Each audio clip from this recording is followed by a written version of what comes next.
Iron Mike Tyson, the youngest heavyweight champion in history, a 20-year career, 50 wins, 44 knockouts. Tonight, you will witness his most devastating knockouts, from unknown journeymen to absolute ring legends. Welcome to Impact Right to Business. Larry Holmes was a former undisputed heavyweight champion, the man who dominated after Ali's departure. And there was one detail that added fuel to the fire. Tyson hadn't forgotten how Holmes once beat an aging Muhammad Ali. Works the body early.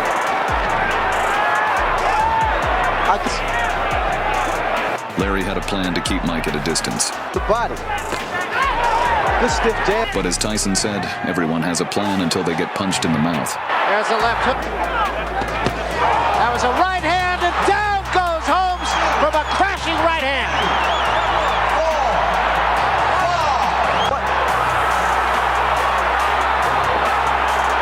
And down he goes again from another right. Still on Queer Street. And took another big right hand. 15th right hand. That should be it. And down goes Holmes, and that's going to be it. It's over. That's all. It was the night when Tyson didn't just defeat a legend. He closed the old chapter for the sake of his hero. Top of the head, but here is when Larry was really hurt. That's still the second knockdown. There was still one third knockdown. In 1986, 19-year-old Mike Tyson faced veteran Jesse Ferguson, who cockily underestimated Kid Dynamite. So special. He threw a tremendous left hook, missed with it, and didn't go off balance. Always in position to punch.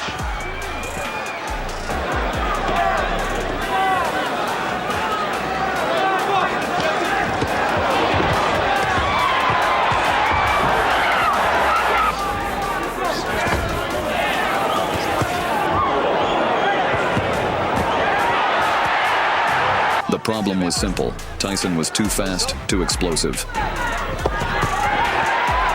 Tyson's known as a great finisher. Let's see how he does with Ferguson. He is in desperate trouble. He will not last much. Was in trouble in both the first and 10th rounds, and now he's in trouble here. Blood coming out from the nose of Jesse Ferguson. The right uppercut. The world had waited 4 years for that sound.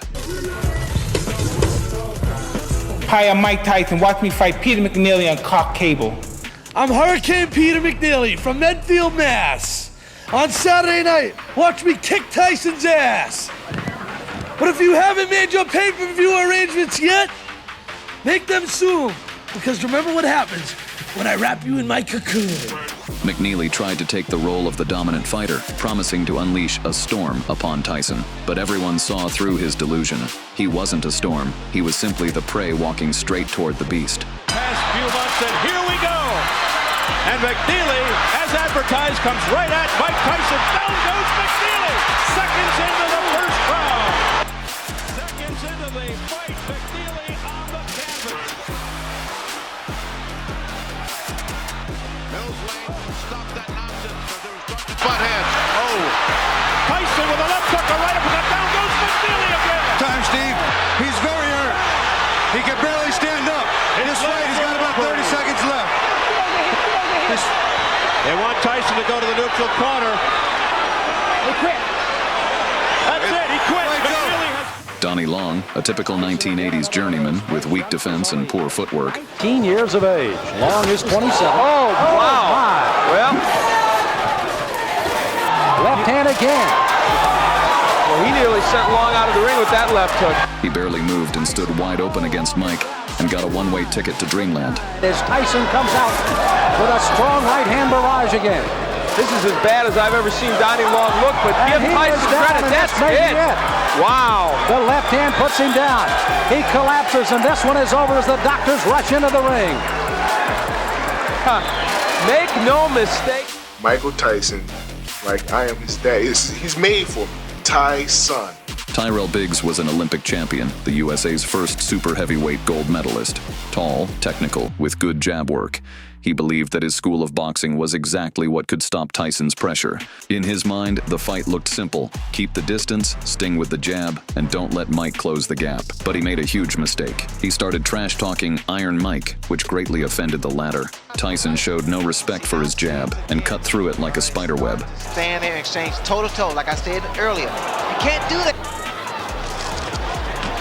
And the way that Biggs is moving to his right, and the right hand does most damage. There was a big,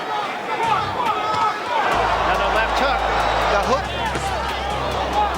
3 ribs, as a matter of fact. A lot of water under the bridge since then. A little more up body movement from Tyrell Biggs now. Start those uppercuts. He took a big left hand there. And another of what he said he was going to do. Huge left hand there. As Tyson later admitted, his goal was not just to win. He wanted to inflict damage on his opponent so that he would suffer. Let's go. That cut looks even uglier. I'm sure the doctor will look at it. Bloody Friday. Oh, that was a tremendous left hand.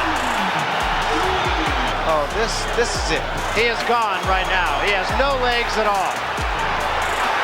And 10 seconds to go in a round. There's a left hand. He's down again. It's over. It's all over. What broke him down? Was it just constantly the pressure? body punches? When I was hitting him with body punching. I heard him, actually, he was crying in there, making woman gestures like, I can't. Henry Tillman, the very man who twice beat young Mike Tyson in the amateurs and took his spot at the '84 Olympics. It was he who went to Los Angeles instead of Tyson. But in the pros, everything was reversed. While Tillman was still finding his way, Mike became the youngest heavyweight champion in history. Tillman enters the ring hoping to repeat the luck of the past. Mike Tyson steps out for revenge with cold resolve and the gaze of a predator. Wow, with the right hand. The left hook catches Tillman. Midway through, Tillman has a look of fear in his eyes as finally, Iron Mike finds his opening. The third man in the ring has got his work cut out when Mike Tyson. Oh, the right hand! I doubt if he'll be able to get up from this. He hit him flush on the jaw with the right hand. It's up to 6 and 7 and 8 and 9 and 10. Marvis Frazier had a solid start to his career, scoring wins and building a name for himself. Son of a legend, he carried expectations into every fight. But while he showed promise, his defense and technique weren't ready for the raw power and speed of Iron Mike. Tonight, he steps into the ring, facing the ultimate test of skill, courage, and legacy. Who is in effect? Tyson comes out slugging. He comes out smoking like Marvis's father, Joe. Marvis must move or we're going to be out of here. Uppercut, and Marvis is hurt. Frazier is down. Just 30 seconds, and it's all over. The most brutal KO of Iron Mike's career. Watch him come down. As soon as he come down, boom! Look at that. Watch him come down. I knew he would come down. Mark Young was a classic late 80s survivor. Tough blue-collar fighter who hung on in the division but didn't have elite speed or defense. I think this might be another early stop. Young out of Charlotte, North Carolina, comes out missing. A low right from Young. To be that. You have the big knockout punch. You're the big heavy hitter. Yet you have a lot of finesse for a heavyweight. Give us a little of the background, how it's all developed. Jose Ribalta was considered one of the most durable heavyweights of that era. I feel that if Jose Ribalta could beat Mike Tyson the way I know he's going to beat him. Ribalta entered the ring confident. He thought he would withstand the pressure, endure the early rounds, and then impose his fight at middle distance.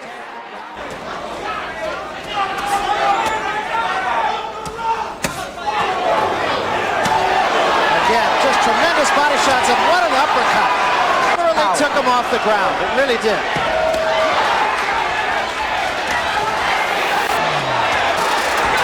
Ribalta trying to bat right hand by Mike Tyson is invited. And there was an uppercut. What a shot. Hey, hey.